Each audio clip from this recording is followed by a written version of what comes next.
Ladies and gentlemen, welcome to Headkrack After Hours in the Morning Hustles. Four gentlemen who have a brand new album right now. It is called Survival Kit. Many have came before them, but there is only one. Goodie Mob is in the building. Cujo Goodie, Big Gip, Timo, and CeeLo is here in spirit. What up, fellas? Yeah. What's up, Crack? Yo, man. Yo, it is so great to not only see y'all, but to hear y'all back in y'all original form. Organized Noise is back on production. The music is sounding phenomenal. I know y'all have to feel great about what's about to happen, right? Got to, man. I mean, really almost being on the cusp. Well, we've been on the cusp of our 25th year anniversary of Soul Food. That just dropped November 7th.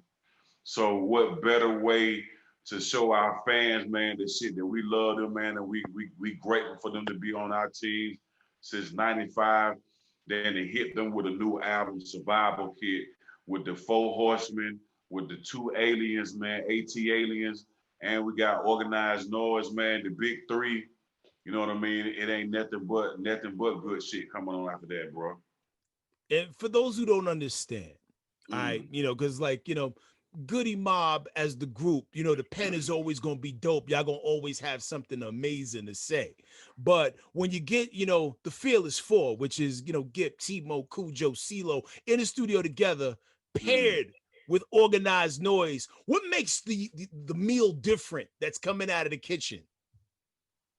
We don't have to worry about the music. Organized Noise knows us like the back of their hands, like we know them. You know what I mean? So this is the first time that we've been able to go into the studio and not worry about the music since the first and second album. You know what? Well, Organized Noise came in, they said, we gonna take care of the music. Y'all make sure y'all do y'all best. We trying to make a statement. And that's what we did, man. We went in the studio. Once the pandemic started, we saw the world shut down, but we kept talking. And we got us a studio on the south side over there in Mableton over there on the south side, on the other side where people, you got to be from Atlanta to know that. So that's what we did, man. And we got in that studio, they pulled the sounds out, and the first song we recorded was Survival Kit, the name of the album. And once we Survival Kit, it just rolled off our tongue, man. And they kept sending us beat packs, and Cujo kept laying the hooks, and man, Reek kept bringing them in there, and it was like, hey, man, add the cast, and before you know it, man, Big Rude, DC Fly, November the 13th, you get to hear the sauce, man, one more time. The magic, man. Now, it's a phenomenal thing, man. The album plays well. It's sequenced phenomenally. Organized Noise show. And the dope thing is, like, all 4 of y'all show up on these tracks, rapping like, with the hunger of a new artist.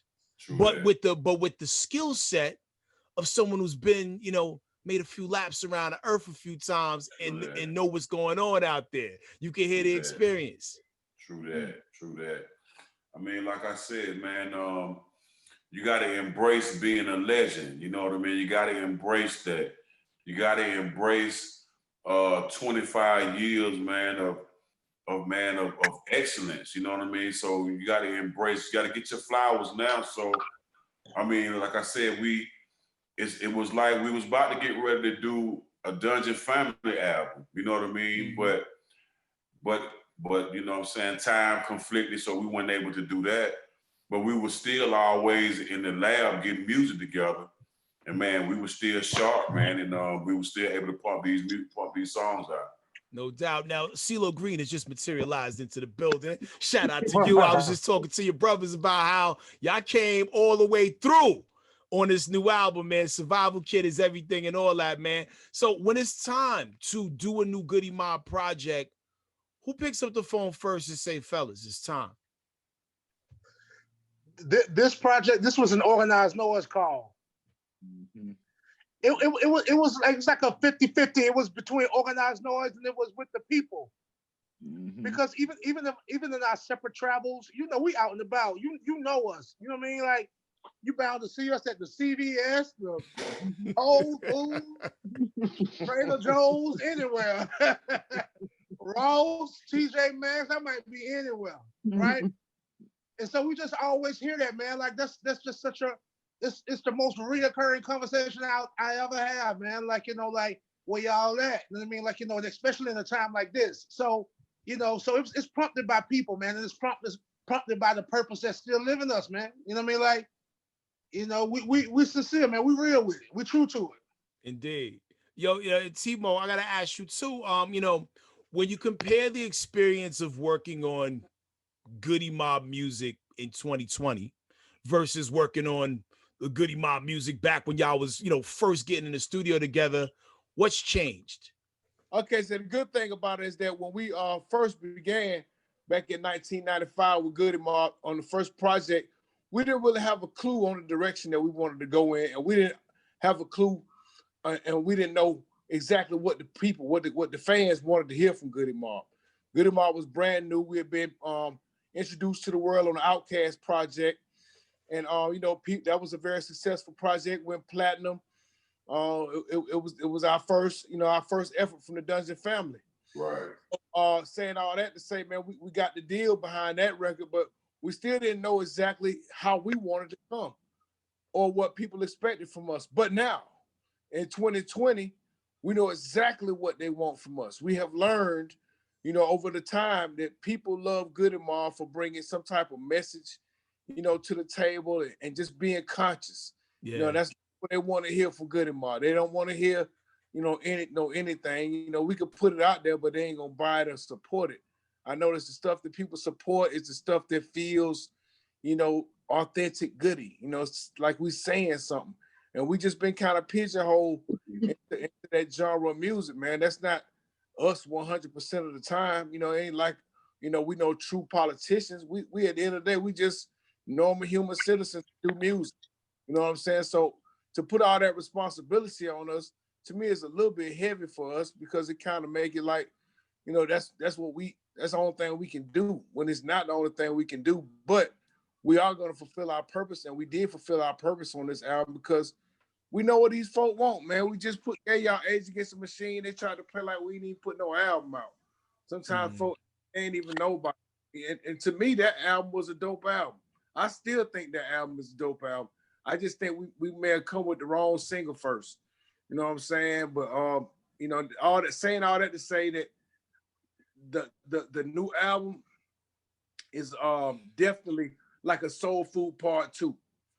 Indeed. And the thing about Age Against the Machine, what you're right, it was a great album. The sound was different than what people were used to hearing from you guys, but who wants to hear their favorite group do the same thing over and over again? You got to experiment. And I happen to be you guys went to a record store to promote the album, and there was a line of people out there to get the autographs. I was one of them. I still got my Age Against the Machine album with the silver rating on it, because y'all signed it up for the people. So there are a group of people going to show up for y'all no matter what y'all do.